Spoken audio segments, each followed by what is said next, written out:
భూమి ఆకాశములు అనేటటువంటి తన నివాస యోగ్యమైనటువంటి ఒక ఆలయ నిర్మాణం చేశాడు.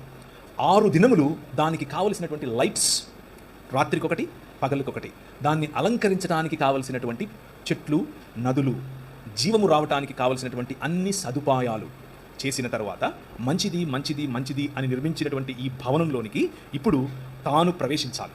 కానీ ఆయన ఏం చేశాడు అనంటే తన చేత్తో మట్టిని తీసుకుని శుద్ధీకరించి తన జీవమును లేదా జీవవాయువును ఊదాడు. ఊదినప్పుడు ప్రాణప్రతిష్ఠ జరిగింది. ప్రాణప్రతిష్ఠ జరిగినటువంటి మనిషి ఇప్పుడు దేవుని స్వరూపము మరియు దేవుని పోలిక. దేవుని స్వరూపము దేవుని పోలిక అయినటువంటి మనిషి భూమి ఆకాశములు అనే మందిరములో ఆయన ఉంచాడు. ఉంచి ఈ మందిరమును నువ్వు ఎక్స్టెండ్ చేయనన్నా, అభివృద్ధి చెందించు, విస్తరింపచేయి, భూమిని నిండించు, దానిని లోబరుచుకుని ఏలు అని చెప్పాడు.